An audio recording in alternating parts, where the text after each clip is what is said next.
Hi viewers, అందరికీ నమస్తే. Welcome back to my channel MNC automobiles for car intros and casual videos. ఈరోజు topic ఏం చూద్దామంటే ఇన్సూరెన్స్లో వాలంటరీ డిడక్టబుల్ అనే ఆప్షన్ గురించి చూద్దామండి. వాలంటరీ డిడక్టబుల్ అంటే ఏంటి అంటే ఇన్సూరెన్స్ రెన్యూవల్ చేసుకునే టైంలో మనం కవరేజెస్ ఎట్లా తీసుకుంటామో అంటే నిల్ డిప్ కానీ ఇంజిన్ ప్రొటెక్ట్ కానీ ఎట్లా తీసుకుంటామో అలా ఇన్ కేస్ మనం క్లెయిమ్ కనుక పెట్టుకోవాల్సిన పరిస్థితి వస్తే అంటే యాక్సిడెంట్ కానీ అయినప్పుడు క్లెయిమ్ పెట్టుకున్నప్పుడు మనకి రిపేర్ వాల్యూ ఎంతైతే ఉంటుందో దానిలో ఒక ప్రీ మెన్షన్డ్ అమౌంట్ అంటే రెన్యూవల్ టైంలోనే అది మెన్షన్ చేస్తామన్నమాట.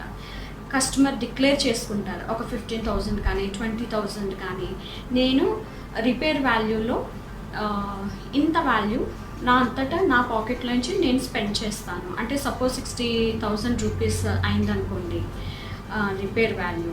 సపోజ్ వాలంటరీ డిడక్టబుల్ ఆయన రెన్యూవల్ చేసుకునే టైంలోనే ఒక 20,000గా మెన్షన్ చేశారనుకోండి, అప్పుడు 60 - 20 అంటే 40,000 ఇన్సూరెన్స్ కంపెనీ ఇస్తుంది. 20,000 వచ్చి కస్టమర్ తన పాకెట్లోంచి తనే పెట్టుకుంటాను అని డిక్లేర్ చేయడం అనమాట. అట్లాంటి ఒక ఆప్షన్ తీసుకోవడం వల్ల ఏంటి అంటే కొంచెం డిస్కౌంట్ వస్తుంది. రెన్యూవల్ టైంలో ప్రీమియం మనకి కొంచెం తగ్గుతుంది డిస్కౌంట్ రావటం వల్ల. సో ఇది ఎంతవరకు తీసుకోవచ్చు ఎంతవరకు తీసుకోకూడదు అన్నది ఒక ఇన్స్టెంట్ ద్వారా నేను మీకు తెలియజేస్తానండి. మే 2021లో మనకు ఒక వెహికల్ వచ్చిందండి, స్విఫ్ట్. కస్టమర్ వచ్చి రిలయన్స్లో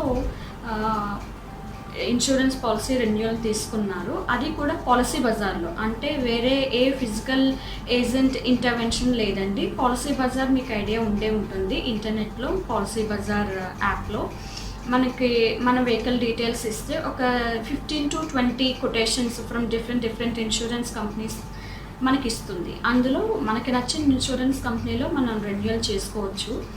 అందులో సో మీరు ఎవరిని బ్లేమ్ చేయడానికి కూడా ఉండదండి. ఒక ఏజెంట్ మాకు తెలియకుండా ఇట్లా చేశారు అనడానికి కూడా ఏమీ ఉండదు. It is completely your will and wish. Insurance renewal ఎట్లా చేసుకుంటున్నాం అన్నది ఒక ఐడిబి వాల్యూ కానీ మీరు తీసుకునే కవరేజెస్ అంటే నిల్ డిప్ కానీ ఇంజిన్ ప్రొటెక్ట్ కానీ as per your age of the vehicle, అట్లాగే ఇలాంటి ఒక వాలంటరీ డిడక్టబుల్ ఆప్షన్ కానీ ఇట్లాంటివన్నీ కూడా మీ ఇష్టం మేరకు మీరు తీసుకునేవేనండి. మీకు నాలెడ్జ్ ఉండి తీసుకున్నా లేక తీసుకున్నా మీ ఇష్టంతో మీరు తీసుకున్నట్టే. దానిపైనే ఇన్సూరెన్స్ రెన్యూవల్ అయ్యి జనరేట్ అవుతుంది పాలసీ. సో అట్లా పాలసీ బజార్ మీడియా ట్రీ ద్వారా రిలయన్స్లో ఇన్సూరెన్స్ తీసుకున్నారండి కస్టమర్.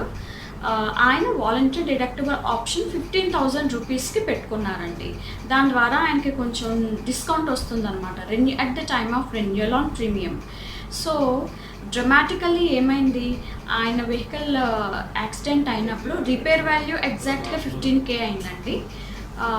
అట్లానే ఆయన పెట్టుకున్న వాలంటరీ డిడక్టబుల్ వాల్యూ కూడా 15,000. సో అట్లాంటి ఒక సిచ్యువేషన్లో ఆయన ఒక క్లెయిమ్ పెట్టుకున్నా ఒకటే పెట్టుకోకపోయినా ఒకటేనండి. ఎందుకంటే ఆ ఆప్షన్ ఆయనంతటా ఆయన తీసుకున్నారు. సో 40,000 అయిందనుకోండి, 40 - 15,000 అంటే 25,000 ఇన్సూరెన్స్ కంపెనీ ఇచ్చేది, 15,000 పాకెట్లో నుంచి పెట్టుకోవాల్సి వస్తుంది. కానీ ఇక్కడ అట్లా జరగల. Repair value is equal to voluntary deductible value. So ఇట్లాంటి సందర్భంలో అట్లాంటి ఆప్షన్ తీసుకోవడం రైటా కాదా అన్నది ఈ ఇన్సిడెంట్ ద్వారా మీరు అర్థం చేసుకోగలుగుతారని నేను భావిస్తున్నాను. సో ఇన్సూరెన్స్ రెన్యూవల్స్ వీడియో చేసినప్పుడు కొన్ని పాయింట్స్ పర్టికులర్గా నేను చెప్పానండి, అవే మళ్ళీ రీట్రేట్ చేస్తున్నాను. Take maximum IDV as much as possible while renewing your policy. అలాగే based on your age of the vehicle మీరు వీలైనన్ని సంవత్సరాలు ఇంజిన్ ప్రొటెక్ట్ కానీ నిల్ డిప్ ఆప్షన్ కానీ తీసుకోండి. అలాగే don't go for voluntary deductible option, అది మీకు ఎప్పుడూ మేలు కాదండి. మీరు క్లెయిమ్ పెట్టుకునే పరిస్థితి వచ్చినప్పుడే అది మీరు చేసిన తప్పు మీకు అంటే అట్లాంటి ఆప్షన్ తీసుకోవడం వల్ల జరిగే నష్టం మీకు అర్థమవుతుంది.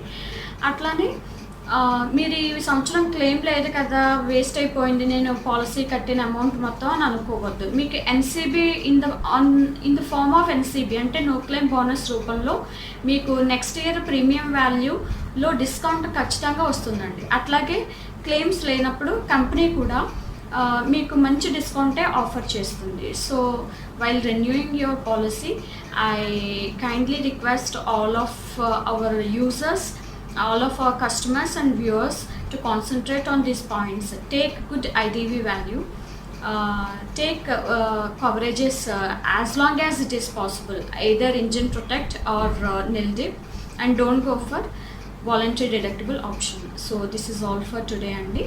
We'll catch up in the next video with some other good concept. Till then, signing off for today. Please do subscribe my channel, share it, like it, and hit the bell icon for notifications. Me Sandhya. Good day.